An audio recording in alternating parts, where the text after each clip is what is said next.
On est aujourd'hui ici au piquet de protestation avec les salariés de l'aviation civile de Luxembourg, en particulier les salariés de Luxair, parce que la direction de Luxair a lancé une attaque frontale, brutale, contre notre convention collective et en tant qu'OGBL, nous n'allons pas accepter cette remise en cause de nos acquis sociaux.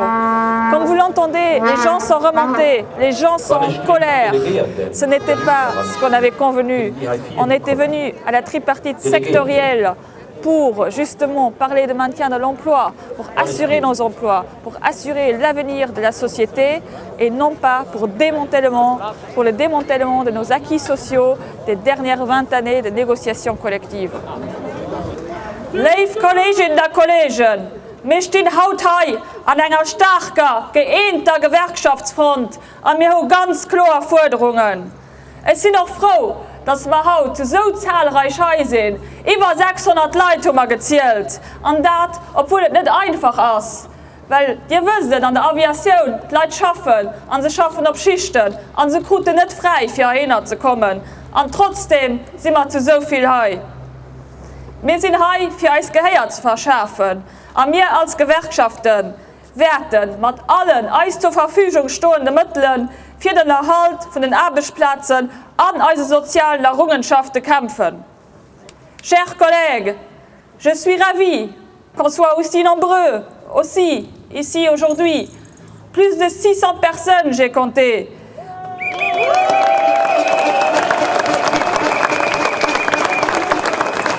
Et nous sommes ici avec un front syndical puissant pour montrer, pour clamer haut et fort que nous allons nous battre pour nos emplois et pour nos acquis sociaux.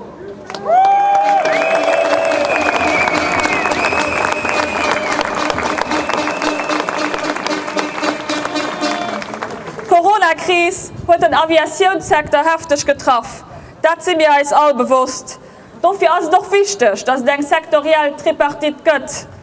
Aber wir erwarten uns auch Resultate und Engagementen. Unsere Mission ist es, dafür zu sorgen, dass es nicht zu Entlassungen kommt, aber nicht nimmer. Der Preis für den Maintien de l'Emploi darf und kann nie der soziale Kahlschlag sein. Das werden die Gewerkschaften nicht akzeptieren.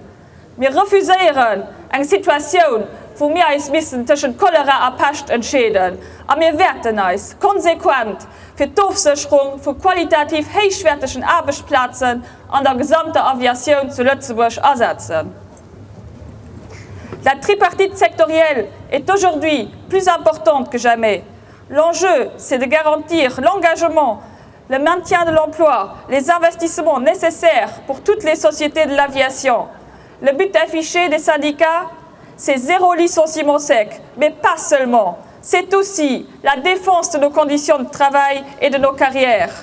Nous refusons de choisir entre le choléra et la peste. Nous refusons de choisir entre menaces de licenciement et menaces de démantèlement social. Nos emplois doivent aussi rester des emplois de qualité.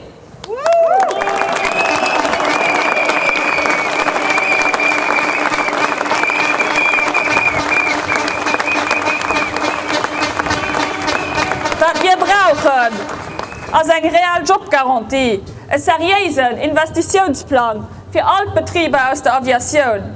Was wir aber nicht brauchen, ist die Vorstellung von über Jahren und Jahrzehnten verhandelten und erkämpften sozialen Errungenschaften. Die Direktion von der Luxair soll mir dafür haut, unmissverständlich. Unser Kollektivvertrag steht nicht zum Verkauf.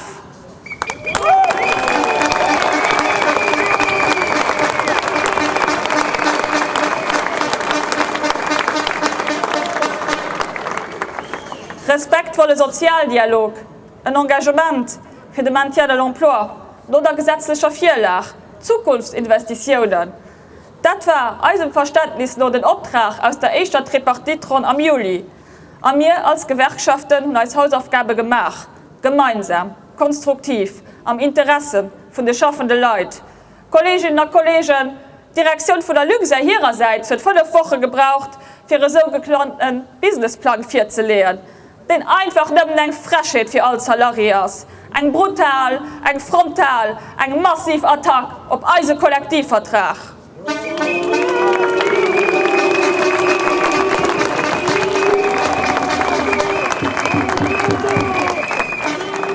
Alors que les syndicats ont élaboré des pistes sérieuses de maintien de l'emploi, la direction de Luxair a présenté un plan d'économie qui s'avère une attaque brutale, frontale et massive sur notre convention collective. Ce n'est pas une base de discussion, c'est un manque de respect envers les salariés.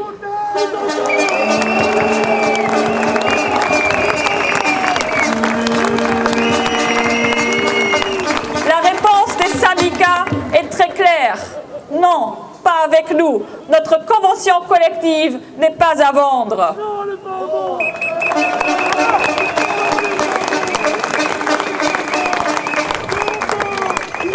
Wir sollen 3 Jahre lang auf ihren 13. Monat verzichten.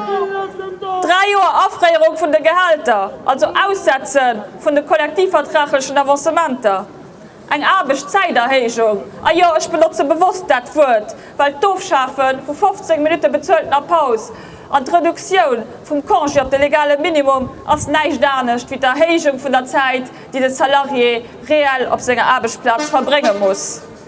Dazu kommt ein radikales Demantellement von unseren Karrieren, Dezimierung von der Gehälterbaremmen, der Parking geht teuer. Der Salarié muss also auf diesem Land Tasche greifen, für überhaupt können auf seine Arbeitsstelle für sein Brot zu verdienen. Aber wenn das 25 Jahre lang gemacht wird, kriegt er nicht mal mehr eine Auer für Merci zu sagen.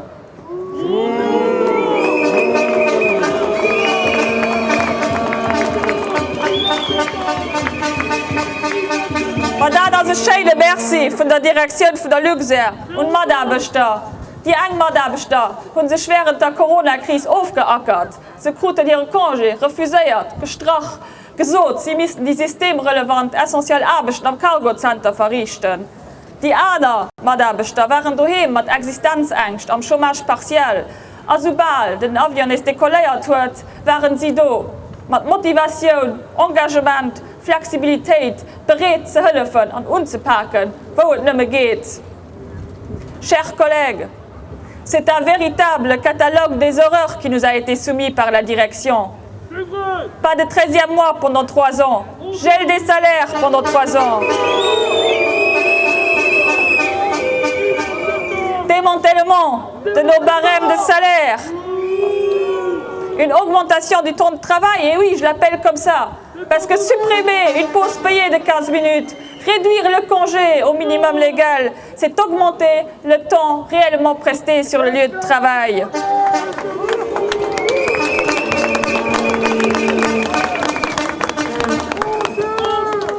Les suppléments rabaissés au minimum, suppression de primes, parking payant.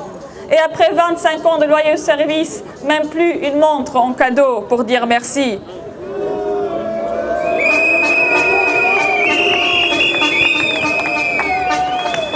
Sans parler de l'immense insulte de qualifier une partie du personnel comme low performers.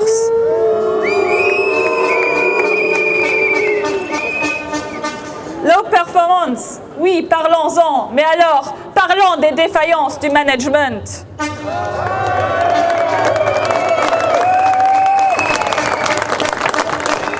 C'est tout simplement une honte, et c'est bien triste d'en arriver là, mais on se battra pour nos acquis, et on ne baissera pas les bras. On se battra pour nos emplois, on se battra pour notre convention collective, et oui, on se battra tous ensemble.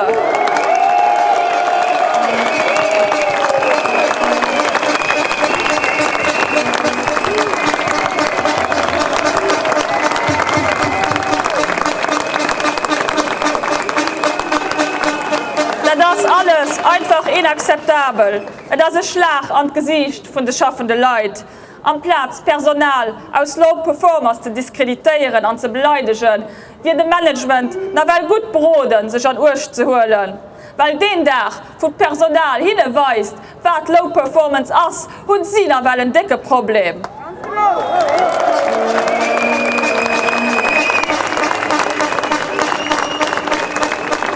Kolleginnen und Kollegen, das ist keine Solution, leider Krisenzeiten wieder den Kopf zu stoßen. Wir brauchen einen ordentlichen Sozialdialog. kein unilaterales Spurdiktat, mehr gemeinsam schaffen und einem Jobgarantieplan mit dem Ziel, als Luxer an der Nift die Gesamtaviation nachhaltig aufzusichern. Und dafür stimmen wir, und dafür werden wir kämpfen als Gewerkschaften, und dafür werden wir als ersetzen, zusammen bis zum Schluss, all zusammen.